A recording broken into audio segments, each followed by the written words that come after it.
Bueno, esta es la segunda parte del audio de Dworkin. Lo que estoy tratando de hacer es explicar cuándo está justificado desobedecer a la ley. Y lo primero que hace Dworkin es descartar una posible respuesta, una respuesta que él considera estúpida, para después sí definir qué es o cuándo está justificado desobedecer la ley. Bueno, esta respuesta estúpida sería que está justificado desobedecer a las leyes que consideramos malas, ¿sí? Esta respuesta no tiene sentido. ¿Por qué? Porque en discusiones reales nunca podrá haber consenso sobre si una ley es mala. Siempre va a haber un ciudadano, el ciudadano A, que va a decir que una ley es mala, y otro ciudadano, el ciudadano B, que va a decir que esa ley no es mala. Es decir, no va a haber acuerdo con respecto a cuáles son las leyes malas o no. Y si yo estuviera si yo estuviera en desacuerdo con una ley porque yo la considero mala, ¿sí? Por ejemplo, estoy en desacuerdo con la ley que me obliga a pagar el impuesto a las ganancias, y eso justificara desobedecer a la ley, bueno, entonces básicamente ninguna ley tendría carácter de obligatorio. ¿Por qué? Porque siempre va a haber alguien que considera alguna ley mala. Entonces, como criterio de desobediencia de ley, no podemos decir que es el hecho de que alguien considera una ley mala. Tenemos que tener una teoría un poco más sofisticada, ¿sí? Bien. Entonces, lo que dice Dworkin es eh, que para encontrar una teoría de la desobediencia civil que tenga sentido, no tenemos que basarnos en lo que un ciudadano particular considera que está bien o mal, sino en el tipo de convicciones que tienen los ciudadanos. Y dice él que algunas convicciones justifican desobedecer a la ley y otras convicciones no justifican desobedecer a la ley. Dworkin llama a esta teoría, a la teoría que se basa en convicciones, teoría en construcción. Este es el nombre que le pone él. Y dice, bueno, para que tenga sentido esta teoría, tiene que responder a dos preguntas. La primera pregunta es cuál es la forma correcta de actuar para las personas que creen que algo es incorrecto e inmoral. Y la segunda pregunta es cómo debe actuar el gobierno cuando la mayoría de la gente aprueba la ley que los que están en uno, o sea, en la pregunta 1 que acabo de mencionar, creen inmoral. Ya estas preguntas por ahí ahora suenan extrañas, pero ya se van a ir aclarando. Vamos a la primera de las preguntas, que como les decía es cuál es la forma correcta de actuar para las personas que creen que algo es incorrecto e inmoral. Bueno, dice Dworkin que para responder a esta pregunta, todo va a depender del tipo de desobediencia civil que tenemos en mente. Bien, hay tres tipos de desobediencia civil, dice Dworkin, que están justificadas. Estos tres tipos están justificadas.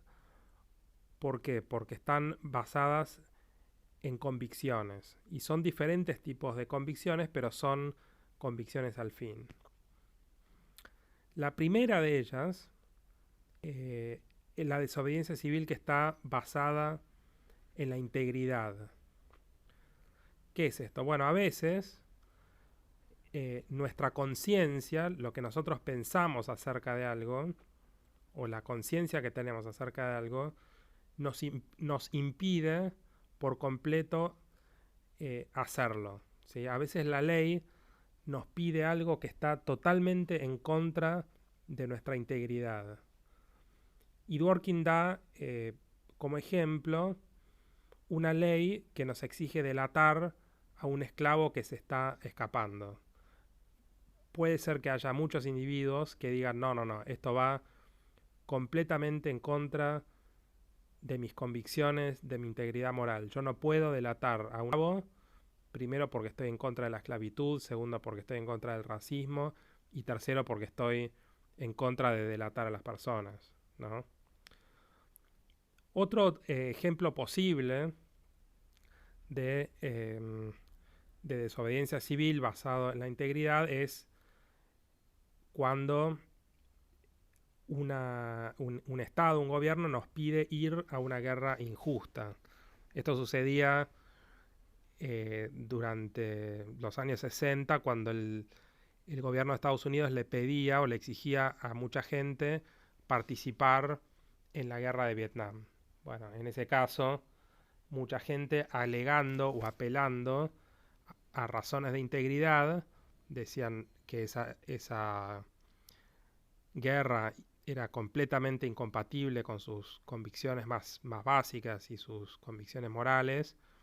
Bueno, ellos se declaraban desertores, se escapaban a otro país, se escapaban a Canadá, en fin, se negaban a participar de la guerra por razones de integridad.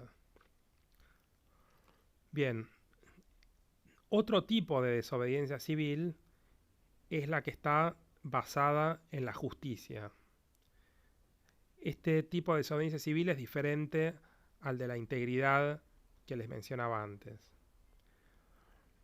Basada en la justicia significa básicamente oponerse a un programa político que uno considera injusto.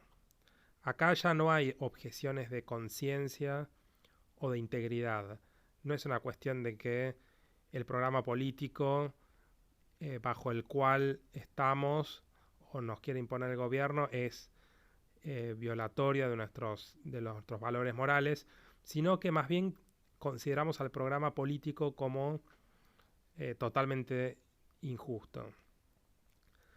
Y un ejemplo que da Dworkin de este tipo de desobediencia civil es el movimiento antiesclavista, que no surgió por, según él, cuestiones de valores, sino que surgió por cuestiones de justicia. Parece que lo que motivaba al movimiento esclavista era simplemente que consideraban injusto que haya personas que trabajen y que estén obligadas a trabajar por limosna o directamente por nada de dinero, mientras que otros se enriquecían a costa de los que trabajaban por poco dinero. Y después, dice Dworkin, hay un tercer tipo de desobediencia civil que también justifica desobedecer la ley, que es la que está basada en políticas públicas, ¿sí? Acá el punto es que nosotros los ciudadanos cuestionamos una política por ser inefectiva, ¿sí? Ya no nos importa tanto si es injusta o si va en contra de nuestros valores morales o de nuestra integridad, sino que la cuestionamos por ser inefectiva, por no tener sentido, por no ser funcional a sus objetivos, por ser una pérdida de tiempo o de dinero. Y un ejemplo de ese tipo de políticas es justamente, como les decía antes, poner misiles en Alemania para contrarrestar el poderío nuclear de Rusia. Para Dworkin, ese tipo de políticas es inefectiva. No sé por qué no lo argumenta, pero supongo que pensará que no tiene sentido poner misiles en Alemania, dado que ya hay misiles en otro lado, en otros lados, ¿no? que igual sirven como contención de los misiles rusos. De hecho, hay demasiados misiles nucleares por todos lados y no son necesarios tantos para contener a Rusia. Y Rusia también hace lo mismo, en una especie de carrera armamentista en la cual pierden todos, pierden tanto Rusia porque gasta en armas nucleares, como Estados Unidos que también gasta demasiada plata en este tipo de armas, y el objetivo se podría lograr de todas maneras gastando mucho menos dinero. Ahora bien, lo que dice también Dworkin es que tienen que darse algunas condiciones para que estos tres tipos de desobediencia civil que les acabo de mencionar sean válidas, ¿sí? Para que la integridad, la justicia y las políticas públicas sean válidas. No es que siempre que tenemos una objeción basada en la integridad, justicia o políticas públicas está justificado rebelarse y desobedecer a la ley. Se tienen que dar algunas condiciones específicas. En objeciones basadas en la integridad, dice Dworkin, lo que tiene que suceder es que se trate de una cuestión de emergencia, ¿sí? Es decir, de una cuestión que tengamos que decidir los ciudadanos en forma inmediata y sin pensar, ¿sí? Por ejemplo, una guerra o una persecución, ¿sí? Son situaciones que exigen una decisión inmediata. Me vienen a buscar para ir a la guerra, yo pienso no, esta situación de guerra a mí no me va en contra de mis principios, yo no tengo nada que ver con esta guerra, entonces me rebelo, pero esa decisión la tomo inmediatamente.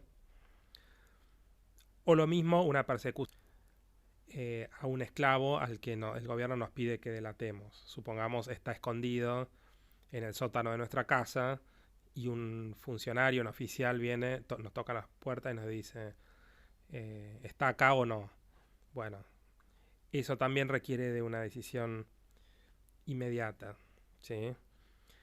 Entonces está esta característica o este elemento importante en la teoría de la desobediencia civil de Dworkin, de que las objeciones basadas en la integridad pueden derivar en actos justificados de desobediencia civil cuando están estas situaciones de emergencia. Si no hay situación de emergencia, aparentemente Dworkin piensa que no hay justificación para la rebelión, ¿sí? Porque claro, puede haber alguien que diga, bueno, yo estoy en contra del aborto o de la prohibición del aborto por cuestiones de integridad o de valores. Pero claro, ahí ya me parece que Dworkin no estaría a favor de la desobediencia civil en ese caso. Esas son situaciones en las cuales ya hay más tiempo para pensar, la ley es clara. Puede no gustarnos la ley, de hecho el Dworkin mismo está en contra de la prohibición del aborto, pero no está a favor de que el ciudadano se rebele en ese tipo de casos, ¿sí?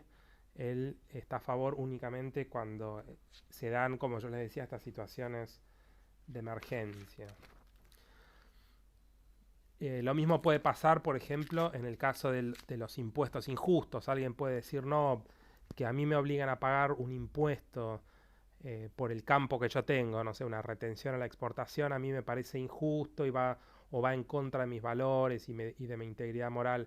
Bueno, ahí tampoco hay una cuestión de emergencia, ¿sí? Entonces, no es que podemos zafar así nomás de la obligación de pagar estos impuestos alegando cuestiones de integridad moral. No se dan las condiciones en el caso de los impuestos.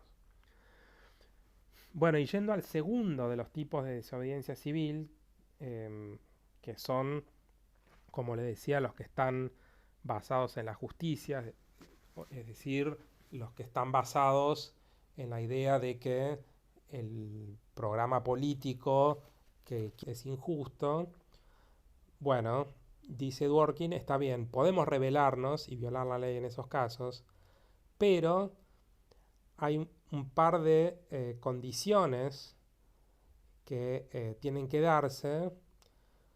Una de ellas es que deben primero agotarse los canales institucionales habituales, ¿sí?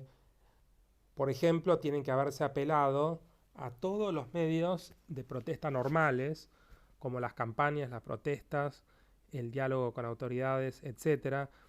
Y recién una vez que se agotaron todos estos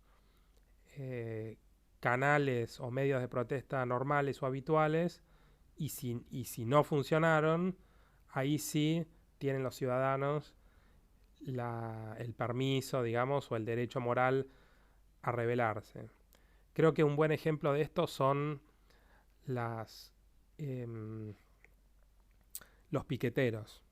¿Sí? Los piqueteros claramente violan la ley, ellos cortan la ruta, las autopistas, ¿no? Y ellos alegan que en defensa de este acto violatorio de la ley, que es una desobediencia civil justificada, ¿sí? ¿Por qué? Porque el programa político que adoptó o que viene adoptando el gobierno para ellos es injusto. Bueno, ¿qué diría el caso de los piqueteros? ¿Tienen permiso, tienen derecho a violar la ley y cortar las autopistas? Bueno, la respuesta es sí, tienen derecho a hacerlo, siempre y cuando se cumplan esta condición que yo acabo de mencionar, que es que se tienen que haber agotado los canales institucionales habituales. Es decir, si los piqueteros primero hicieron una protesta normal, ¿no? En la cual no había ninguna violación de ningún tipo de ley, una protesta normal en una plaza pidiendo permiso. Y si hicieron una campaña también normal, por ejemplo, distribuyeron folletos, les contaron a la gente lo que estaba pasando, fueron a los medios, y si además hicieron peticiones a las autoridades, y ninguna de estas tres cosas funcionó, ni la protesta, ni la campaña, ni la petición a las autoridades, nada de esto funcionó, bueno, entonces ahí sí tienen el derecho moral, por así decirlo, de resistirse a la autoridad y de cortar las rutas. Yo sé que es polémico esto, muchos no están de acuerdo, hay un montón de gente que diría, bueno, pero ¿qué culpa tengo yo de que yo que voy a trabajar, que soy un trabajador de clase media, que voy en el auto y me impiden a mí pasar? No tengo nada que ver, en fin, bueno, es un debate profundo para hacer, pero en principio parece cumplir con las características de la desobediencia civil de la teoría de Dworkin, ¿sí? Y después, eh, acerca del tercer tipo de desobediencia civil justificada, que son las que están en las políticas públicas, como el caso de los misiles que yo les estaba mencionando.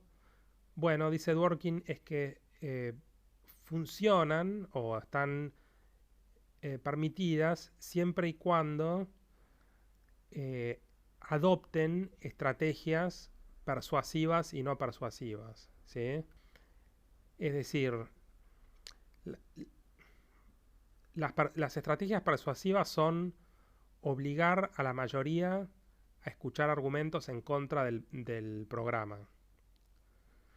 Y la segunda son convencer por medio de la protesta ilegal, ¿sí?